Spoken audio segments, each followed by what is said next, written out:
Hello. What's up, gamers? I don't think I've ever filmed a video on my gaming beanbag. So a lot of you guys know that I'm an Animal Crossing fan. If you didn't know, where the heck have you been? Some would say it borders on obsession, but I'm a 30-year-old lady and likes what she likes. I like Animal Crossing. I frequently stream it on Twitch, and then I jumped on the opportunity to buy items from the Colourpop and Animal Crossing collab. So while you may be thinking, girl, you're about to be so biased, let me tell you, I will not. And if you don't believe me, let me share my resume. What y'all know about Animal Crossing Wild World? What about New Leaf? We even got that Happy Home Academy. And of course, that New Horizons. So as you can see, I'm qualified. So today I'm gonna be doing a review on the Colourpop and Animal Crossing collab. And let me tell you, I got some thoughts. So before you spend your hard-earned bells, let's do a review. Honestly, right now I have the poop bun to end all poop buns. Look at that thing. Oh my god. So the Animal Crossing and Colourpop collab originally released on January 28th. You could buy it in numerous different bundles if you wanted to, or you could buy items individually. The full collection bundle is 125 bells, y'all. And that's a lot of bells. Basically what is included in the full collection is 4 eyeshadow palettes, 3 different duos of lip tints, a super shock shadow, and a glitter shadow, as well as 2 blushes. I did not end up buying the full collection because I just didn't really see a need for that. But I did buy 2 of the eyeshadow palettes, 1 of the blushes, and 1 of the lip tints. And honestly, spoiler alert, the lip tints are probably my favorite thing from the collection, and the blush. The blush I want to play with a little bit more, but I do really like the lip tints overall for the entire collection. One thing I will say, and I've mentioned this in a couple videos now, is again, the collection released originally on January 28th. I ordered it the day it released, and I did not get my shipment until February 16th. That's almost 3 weeks that I waited.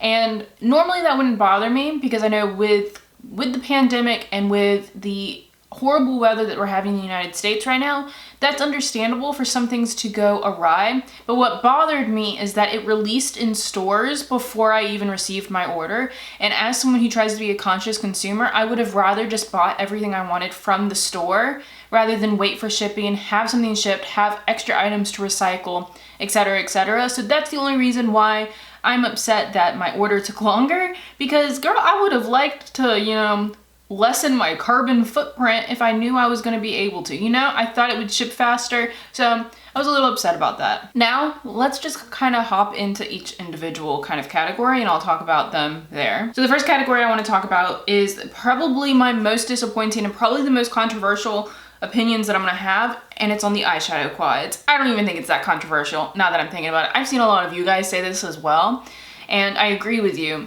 So I got 2 of the eyeshadow quads. I got Labelle of the Ball and Nook Ink. Nook Ink is obviously mint themed. Labelle of the Ball is purple themed, which you guys know I love purple eyeshadow. I am on a periwinkle hunt for the best periwinkle in the world. It's one of the most pleasing colors to me. And so when I saw this, obviously it's a very light lavender, which, you know, borderlines on periwinkle. So of course, like, I'm interested in this palette. I am wearing this palette on my eyes today.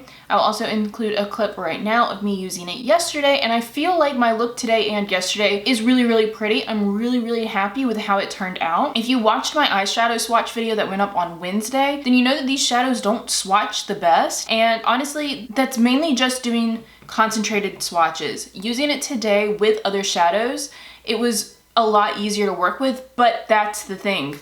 These are not standalone palettes in my opinion. These are supplemental palettes, which is annoying because these retailed for $12. I know Tom Nook is constantly getting us to spend millions of bells on doing ridiculous things like house upgrades, but Colourpop forcing us to buy palettes that are really expensive for what they are, especially when they're working with a company like Nintendo, which has money, and Colourpop has money. They literally release things all the time, so they're not struggling in any way. The fact that they overcharged on these is really annoying. Not only that, every single quad, all 4 quads, came with a pressed glitter. Now, while pressed glitters have been said to not be eye safe. I have used both of the pressed glitters in these two palettes with a glitter glue so it doesn't move, but then I do end up having to be extra super careful at the end of the night when I remove my makeup with that. So some people won't use them. Some people will not use the pressed glitters. They're not eye safe technically. But for sake of reviewing and for sake of the fact that I spent $12 on this palette, I wanted to use them and see how they are. They are really pretty on the eyes, but they are very chunky. They are a little bit more difficult to work with. And yes, they do pose a threat to your eyeballs. Not only that, while the packaging I think is pretty cute, it's just, I feel like it, really neighbor?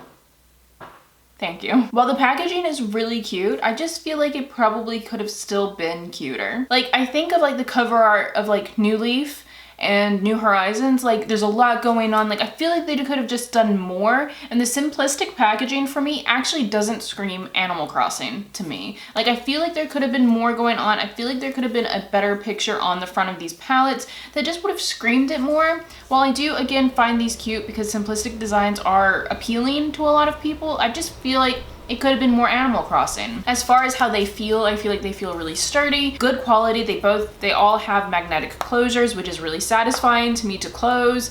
And they all have mirrors, which is also nice. I think they have a good weight to them without being like too light and too heavy. I think they're overall really nice. They all have a soft matte touch, and they have like little bits of shiny elements to them that make them feel a little bit more high-end, but still $12. That means each shadow in this little palette was $3.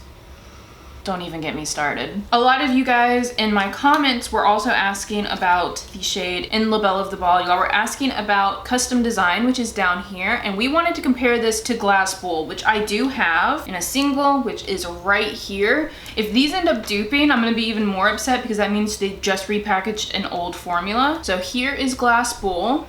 Put Glass Bowl down first. And now let me swatch Custom Design. I'm gonna swatch these next to each other on my fingers. On my fingers, they don't look that much different, do they? So let me do Custom Design next. Oh my God. Are you actually joking?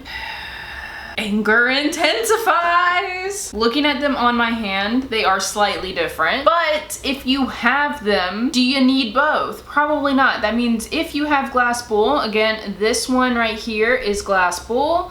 This one is Custom Design from the La Belle of the Ball. Glass Bowl is definitely a little lighter with less of a purple base. La Belle of the Ball, the Custom Design one, definitely has more of an intense purple base. Honestly, on the eyes, I feel like these wouldn't look any different. So now I'm annoyed. I'm not like 100% upset that I own these because I do love Animal Crossing so much, but I do understand that if you are not like that and that's not how you view your collection, this would be so incredibly disappointing. These are definitely not for people who aren't huge fans, basically. Also, with the Nook Ink one, I have played with this one a couple of times. It's in a future video coming up. These shadows, also, as you can see, my palette's already getting pretty dirty. I like the shadows in this one. I think it's really, really nicely done. I think the mint for the Nooklings makes a lot of sense. It's a color that I associate with them, so I like that. It's the color of the leaf and everything, so I really, really do enjoy overall. I think also as far as names of the shadows, I really, really like the names that they picked. I feel like they could have probably still been a little bit more catered in some ways. Pressed glitter in the La Belle palette is just called Able Sisters, Tailor Ticket, Custom Design, and Serene Sable. They're still good. I still enjoy it, but I feel like if I was to change anything about this collection, it would have been the eyeshadow palettes. I think they should have done one big palette with more things, or we said this on stream the other day, it would have been really, really cool to do eyeshadow quads based on characters rather than overall arching NPCs. While the NPCs are obviously very, very popular, eyeshadow palettes based on individual characters would have been freaking adorable. Y'all know I love little Sherby boy or Freckles my duck. I would have loved palettes based on them. I know there's like 400 characters, so I think that's probably why they went with NPCs, but with how often Colourpop releases, like y'all could have done like the top tier most popular villagers, and I don't know. I feel like it would have been smarter, and I probably would have been more compelled to give those a positive review, more than likely. These are the most disappointing. These are the things that I would say definitely avoid. I don't think they're worth the money at all. All right, and now next category is the blushes. Now, like I said, I only ended up getting one of of the blushes. There are 2 to this collection. So I picked up Flower Tender, which is this one that's like the orangey peach one. It is the blush on my face right now, and I will also be including video of me applying it yesterday. I think it was from yesterday or the day before yesterday, so you can see how it applies. I think this blush is absolutely beautiful. These retail for $12 each as well. I don't mind the packaging on this so much. It's called Flower Tender, so it has one of the hibiscus bush flowers on it. I'm pretty sure that's what this is. Or is this supposed to be a wildflower? And honestly, it looks more like the bush flowers than the actual flowers. But it has other villagers on it. It has like fauna, stitches, and lily on it. Really, really cute little villagers on the packaging. The other blush that came in this collection is a pink one. I just didn't feel like I needed it. And much like the eyeshadow palettes, it comes with a mirror inside.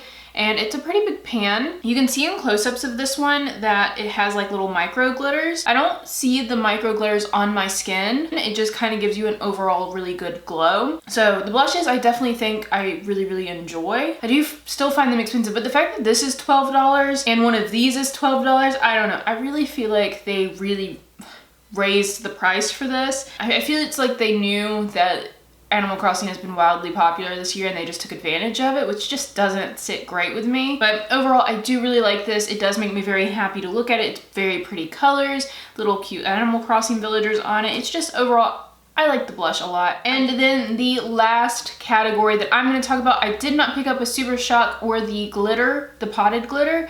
I just wasn't that interested in them. I got rid of all my Super Shocks this year, so it just wasn't something I was wanting to purchase. But I have heard really good things about them. If you guys purchased either the potted glitter or the Super Shock, definitely leave your opinions and comments down below so other people can read about them, because I am unfortunately unable to give you guys a review. But I have heard really, really good things about the Super Shock especially. So then moving into the last category, we have the lip tints. So I only ended up getting one set of the lip tints. These also retail for $12 each, I believe, which is a little ridiculous. You do get 2, but they're mini-sized lip tints when you can get a original lip tint from Colourpop for $8, which is a full size. I think these together make one full size. I need to look at the measurements again and see, but you don't get quite as much. You get less than half an ounce of product in these. So like really at the end of the day, you're spending $12 for the packaging. So that is my one complaint with these. Otherwise, I love Colourpop's lip tint. I do have one that I wear all the time called Z Boys.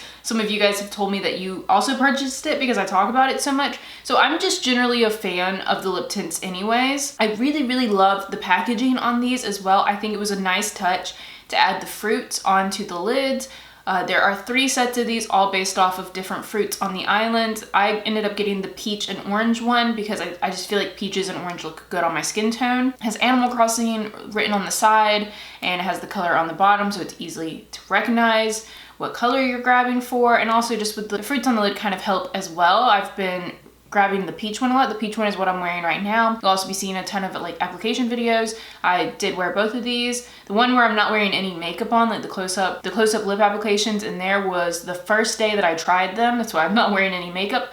Sorry that you guys can see all of my post-maskne breakouts there, but I wanted to see how they performed and I just wanted to swatch them. So that was the first day that I tried them. Both of these are really, really pretty. I don't know how different they look on the lips, like individually, like compared to each other, so I'm going to be doing a split shot of both of them right now so you can see how they both look on my lips at the same time. I am again very, very pale, so of course this will look different on different skin tones, and I think they wear really nice. They're super, super comfortable. They almost feel like lip balms and they give good color payoff. Again, wearing the peach one, I've been wearing the peach one for the last like 3 days since the order came in, and I'm just really, really enjoying it. I think overall this is my favorite item from the entire collection. I like the design and packaging of it. I do think they're still too expensive for what they are. I would have liked these to be at like $10 maybe. I would be more comfortable with, especially because you do get 2, but they're not full sized. If these were full sized, I'd be like, okay, $12 to $14 I can see, but 12 for 2 like mini size ones, come on Colourpop. I will say the unicartons for these are my favorite. I think these look the best as far as like the little trees on them, super cute. The little villagers around it, the color scheme. I think the unicartons on these are the absolute best. Completely pointless because after this video I am recycling all of the unicartons, but I do have all of them, so I could like share them with you guys if I wanted to. The unicorns for the eyeshadows are okay. I don't know where my unicorns are for my blushes, but it was basically just the same packaging on the boxes, so not so much, but the lip tint, great unicorns, love it. And that, gamers, is my entire review for the Animal Crossing and Colourpop collab. Overall, I feel good about my purchases. I'm glad I was able to get my hands on it. I do wish a couple things went a little bit differently, and I just kind of wish it was more affordable. It didn't feel as exploitive as it kind of does. It kind of just feels like they're trying to take some money from me. And like, I understand it because it is so wildly popular. So, you know, you shoot your shot when you want to shoot your shot. And that's kind of what it was. I understand that from a business perspective, but at the same time, for what we're getting, especially, I think it's the eyeshadow palettes. I think if they had just done one full-size eyeshadow palette for like 20 something dollars with more shades, I would have been happy, because I got 2 eyeshadow palettes from them. So I got 8 shades for $24, and 2 of the shades I probably won't use that much. So really I got 6 shades for $24. When I break it down in that way, especially when you compare it to other things on their website, prices just don't make sense to me for Colourpop. And the reason I've always liked Colourpop is because it was affordable. And now that it's getting more and more expensive, every single collab that comes out, I can understand why a lot of us are getting frustrated, and just that, and the constant releasing, the constant like want to consume. And you guys know this is something that I try to be very conscious of, is not to overconsume, be very conscious of my choices. I feel like it just could have been a little bit more aware of the consumer for this game, is how I feel. That is it, you guys. That is my full comprehensive down dirty review for you. I hope you guys appreciate it and enjoyed it regardless. I tried to do something a little bit different, channeled a little bit of my Jenna Marbles on my intro. Definitely make sure to hit that like button before you go if you enjoyed it. Also make sure to hit the subscribe button if you haven't yet. And remember guys, there is always magic and bells to be found. And I hope that means I see all of you guys in my next video. Bye!